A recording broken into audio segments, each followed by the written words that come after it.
आज मैं इस्तेदाम ऑफिस के बाहर आया हुआ था कुछ काम से, तो बहुत सारे लोगों से मैंने मिला जो लोग family visit visa, family resident visa apply करने आए हुए थे। उनमें से बहुत सारे लोगों को मैंने पूछा इन्फॉर्मेशन। कुछ लोग कैमरा के सामने कंफर्टेबल नहीं थे, लेकिन एक भाई मिले, इनको पकड़ के लाया हूँ। इन्होंने अभी अभी अपना फैमिली रेसिडेंट वीज़ा का प्रोसेस कंप्लीट करा है। तो आप लोगों के जो सवाल होते थे कि कैसे करना है, कौन कौन से डॉक्यूमेंट्स लगते हैं, कितना ड्यूरेशन लगता है, अटेस्टेशन चाहिए नहीं चाहिए, कौन सा प्रोफेशन को फैमिली रेसिडेंट वीज़ा इशू होता है, ये सारे सवाल का जवाब ये भाई देंगे। ओके, इनका नाम फैसल है। मेरा नाम मोहम्मद फैसल अंसारी है। हाँ जी जी, मैं अभी रिसेंटली अप्लाई किया था फैमिली वीज़ा। तो पहले आपको ये करना है कि आपको ऑनलाइन 2000 रियाल 2000 रियाल पे करना है। पहले मैं थोड़ा सा एक ब्रीफ अच्छा। अपडेट दे देता हूँ, अच्छा। इसके बाद सीक्वेंस में जाएंगे। आप लोग ये वीडियो को सीक्वेंस में देखेंगे तो समझ में आएगा आपको। इनका बैकग्राउंड बता देता हूँ। इनका जो फैमिली था वो पहले रेसिडेंट वीज़ा में था, यहीं पे फिर था। हाँ जी, फिर वो इंडिया चले गए एग्जिट वीज़ा में। ओके, आपका प्रोफेशन क्या है? Project engineer. इनका प्रोफेशन है प्रोजेक्ट इंजीनियर। लेकिन जिनका इंजीनियर है वो तो अफसर से ऑनलाइन अप्लाई कर सकते हैं, उनको इस्तेदाम जाने का कोई ज़रूरत नहीं है। लेकिन आप चेक करिए अफसर पे पहले पेमेंट करने के बाद अगर आपका हो रहा तो ठीक है, अगर नहीं हुआ तो आपको इस्तेदाम अपॉइंटमेंट लेके जाना पड़ता हो। तो यहाँ पे कंसर्न ये है कि इनका प्रोफेशन इंजीनियर था, तो इनका क्यों नहीं हुआ अफसर के थ्रू, राइट? क्योंकि हो जाता है, कई लोगों का हुआ है, इनका नहीं हुआ। उसका क्या कारण है पता नहीं। शायद ये भी कारण हो सकता है कि इनका पहले रेसिडेंट वीज़ा में थे और फिर एग्जिट चले गए, अब नया रेसिडेंट वीज़ा वो अप्लाई कर रहे हैं, right? It could be the reason. Now step one सबसे पहला स्टेप है कि आपको, अगर आपका इंजीनियरिंग वीज़ा है तो सबसे पहले आप 2000 रियाल पे कर दीजिए।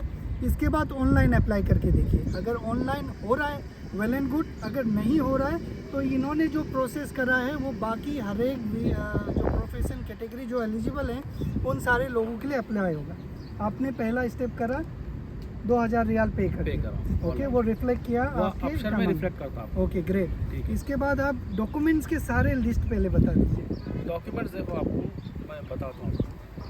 एक इस्तेदाम फॉर्म आता है, ठीक है? वो फॉर्म आपको फिल करना है पूरा अरबिक में, लेकिन उसमें जो नाम है, मतलब जो आप जिसको बुलाना चाह रहे हैं वो इंग्लिश में रहना चाहिए, सिर्फ नाम, बाकी पूरा अरबिक में चलता। वो फॉर्म अरबी में होता है?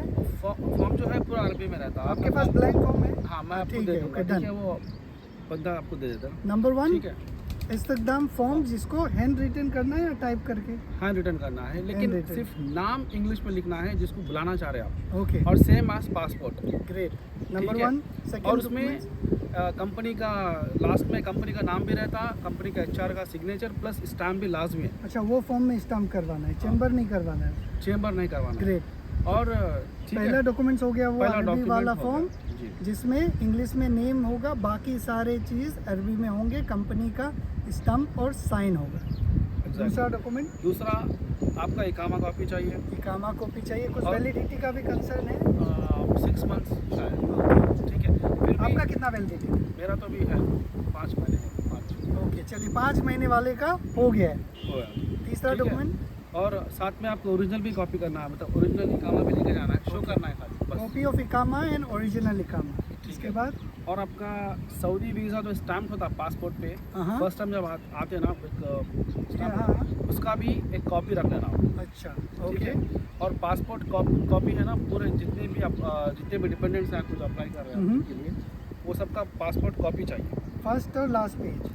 फर्स्ट एंड लास्ट में। Okay, first and last page उनका पासपोर्ट का कॉपी चाहिए, जिनको लिए आप अप्लाई कर रहे हैं। जी, पांचवा सर। डॉक्यूमेंट्स? इसके बाद डिग्री अटेस्टेशन लाजमी है आपका, ओरिजिनल डिग्री एंड वो अटेस्टेड है ना, और उसका अरेबिक ट्रांसलेशन, ओके, ये मैंडेटरी है और वो लोग चेक कर रहे हैं। ओके, ओरिजिनल डिग्री होना और with translation and attestation from Saudi embassy. Saudi embassy.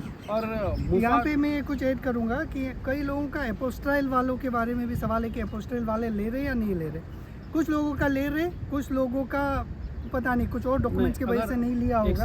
अगर अपोस्टाइल है आपका तो ज़रूरत नहीं है सऊदी एम्बेसी का, अपोस्टाइल काफ़ी। नहीं, अभी कुछ लोगों का ऐसा हुआ है कि अपोस्टाइल वाले डॉक्यूमेंट नहीं लिए। मुझे लगता है कि कुछ और डॉक्यूमेंट्स में प्रॉब्लम होंगे, है ना?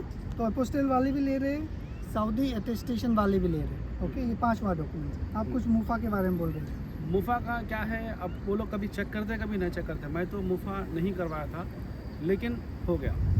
मुफा नहीं करवाए थे तभी भी इनका हो गया। Okay, original degree plus Saudi embassy का तो लाजमी है। ये 5 डॉक्यूमेंट हो गए। और ठीक है। 6 और अगर marriage certificate, marriage certificate. Original check करते हैं वो लोग और उसका अटेस्टेशन चेक करते हैं एंड अरेबिक ट्रांसलेशन। ओके, जो मैरिज सर्टिफिकेट है वो अरबिक ट्रांसलेशन और अटेस्टेशन फ्रॉम सऊदी कॉन्सुलेट और एम्बेसी।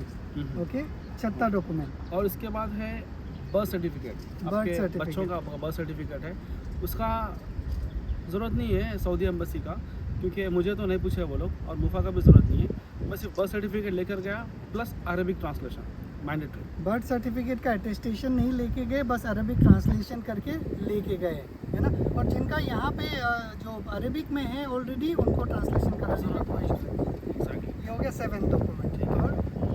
और सैलरी सर्टिफिकेट आपके कंपनी से चाहिए, वो क्या बोलते हैं, चेंबर ऑफ कॉमर्स लाजमी है। कितने महीने का? 1 महीने का? नहीं, सैलरी सर्टिफिकेट। अच्छा, बस सैलरी एक सर्टिफिकेट रहता है, जिसमें डिटेल्स लिखा हुआ है। एग्जैक्टली। आपका सैलरी डिटेल्स रहता, आपका प्रोफेशन रहता और बस। और उसमें चेंबर ऑफ कॉमर्स जरूरी है। ओके, तो ये एक दूसरा डॉक्यूमेंट है जो आपको कंपनी से चाहिए। जी। चेंबर करवा के सैलरी सर्टिफिकेट। जी। 8वां डॉक्यूमेंट हो गया। और ग्रोसरी सर्टिफिकेट अब तो ऑनलाइन मिल जाता है, ग्रोसरी सर्टिफिकेट मैं- आप डाउनलोड कर सकते हैं। ऑनलाइन डाउनलोड कर ओके। सकते हैं। वो आपको बस प्रिंट करके लेना है। 8वां डॉक्यूमेंट हो गया। और सऊदी काउंसिल ऑफ इंजीनियर्स का आपको सर्टिफिकेट चाहिए। ओके, वो भी आप डाउनलोड कर सकते हैं। 10वां और डॉक्यूमेंट। इस्तिकदाम लेटर रहता है, आपको सऊदी काउंसिल ऑफ इंजीनियर्स के वेबसाइट से आपको लेटर मिल जाता है, इस्तिकदाम लेटर। वो भी आप डाउनलोड करके प्रिंट ले सकते हैं। 11th डॉक्यूमेंट हो गया। और इसके बाद commercial registration of the company. Commercial जो कंपनी का होता है वो एक कॉपी हो गया। हाँ, वो भी। अब वो भी देख लेना कि अगर आपकी कंपनी अगर कौन सी सिटी में रजिस्टर्ड है, मतलब कौन से कंपनी में चैम्बर ऑफ। ये आपने बहुत इंपॉर्टेंट बात बताया, क्योंकि अगर रियाद में है तो आपको रियाद जाना पड़ता है, अगर जद्दा में है तो जद्दा से काम होता है। तो वो लोग क्लियरली बोल देते हैं वहाँ पर, अगर रियाद में आपका चैम्बर ऑफ कॉमर्स है तो रियाद जाओ। ये मुझे अच्छे से पता है कि मान लीजिए कई लोगों का ऐसे होता है, जद्दा में अगर सीआर है कंपनी का रजिस्टर्ड, तो अगर आप कोवर में भी रहते हैं तो जद्दा में आके आपको इस्तेदाम में अपॉइंटमेंट लेके सबमिट करना रहेगा। ये 12 डॉक्यूमेंट्स हो गए टोटल। इसके अलावा पेमेंट रिसीव 2000 रियाल का ज़रूरत नहीं। ज़रूरत नहीं है। ये सारे डॉक्यूमेंट्स ले लिए आप। इसके बाद एक और चीज़ करना है, वो है इस्तेदाम का अपॉइंटमेंट। इस्तिकदाम का अपॉइंटमेंट आपको ऑनलाइन ही मिल जाता है, आपको अफसर के थ्रू। हाँ, अफसर के थ्रू आप ऑनलाइन अपॉइंटमेंट लेंगे, ये 12 डॉक्यूमेंट्स लेंगे और सीधा इस्तेदाम के ऑफिस में चले जाएंगे। Exactly। अब वहाँ जाने के बाद आपको एक टोकन नंबर देंगे, फिर आपको बुलाएंगे जो टोकन नंबर के हिसाब से वहाँ जाना, पूरे डॉक्यूमेंट्स वेरीफाई करते हैं आपको। डिग्री ओरिजिनल लाजमी लेकर जाओ, degree marriage certificate with translation. ठीक है, वो लोग 2 डॉक्यूमेंट चेक करते हैं, बराबर चेक करते हैं। ठीक है, उन्हें फिर 5-6 मिनट टाइम देता, आपको डॉक्यूमेंट्स वेरीफाई करता है। इसके बाद आपको विदिन 5 to 10 मिनट्स आपको एक येलो पेपर देता, वीज़ा इन्विटेशन। ठीक है, अब उन्हें बोलता आपको चेक कर लो, नाम वगैरह सब चेक कर लो बोलता। और वो भी बोलता उन्हें क्या बोलते हैं, पोर्ट ऑफ लोडिंग मुंबई है या न्यू दिल्ली, वो पूछ लेता आपसे वहाँ पर। एग्जैक्टली, ये बहुत इंपॉर्टेंट आपके हिसाब से जो भी है बोल देना। ठीक है, तो ये बात था। पहले हमने बताया फीस कैसे पे करना है, फिर डॉक्यूमेंटेशन के बारे में, फिर जब हम इस्तेदाम में जाएंगे तो वहाँ पे क्या होता है ना। Exactly। और एक बात मैं ऐड करना चाहूँगा, अगर आपकी ये सारी चीज़ों में अगर कुछ गलती हो जाता है तो 3 दिन के अंदर आप फिर से इस्तेदाम के ऑफिस जाइए और उसको फ्री ऑफ कॉस्ट बदल सकते हैं। एग्जैक्टली। पोर्ट ऑफ एंट्री जो है बहुत इंपॉर्टेंट है। अगर आपने गलत किया और 3 दिन बाद जाएंगे तो वो आपका कोई इशू नहीं। पोर्ट ऑफ एंट्री मतलब मुंबई कॉन्सुलेट प्रोसेस होगा जहाँ से होगा। या फिर सऊदी एम्बेसी दिल्ली से होगा। Okay, Exactly। ये सारा करने के बाद आपको येलो स्लिप दे देता है, बस। जो कि वैलिड होता है शायद 90 अगर दिन आपको का। कुछ मिस्टेक दिख रही है वहीं पर तो इमीडिएटली आप जब का जब बोल सकते हैं, आप चेंज कर देगा इमीडिएटली। और कुछ डॉक्यूमेंट्स वो रख लेते हैं अपने पास।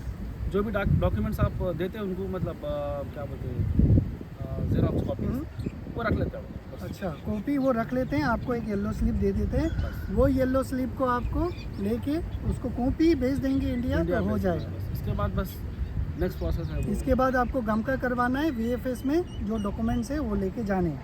बस। हो गया फैमिली वीज़ा का process। प्रोसेस। और कुछ आप ऐड करना चाहेंगे? नहीं, बस इत्मीनान रहिए, इंशाल्लाह सुकून से हो एक जाएगा। और बात, जो जिन्होंने अभी तक देखा है उनको समझ में आएगा कि जब भी कोई इन्फॉर्मेशन होता है ना, आगे बढ़ के शेयर करना चाहिए, बिल्कुल, है ना। मैंने बहुत सारे लोगों को पूछा, लोग हिचकिचा रहे थे, right. So thank you very much for your time. और मैं उम्मीद करता हूँ कि आप सब लोगों को हेल्पफुल हुआ होगा। आपके कुछ अपने पर्सनल एक्सपीरियंसेस हैं तो कमेंट में लिखिए, बताइए लोगों को, ताकि जो प्रोसेस है वो अनक्लियर वाला क्लियर हो जाए। Thank you very much. कुछ भी अगर डाउट्स है तो आप कमेंट्स में पूछ सकते हैं आप। कमेंट का जवाब देंगे ये भाई। No problem. Thank you very much sir, Thank you so काफ़ी लंबा much. वीडियो हो गया। टेक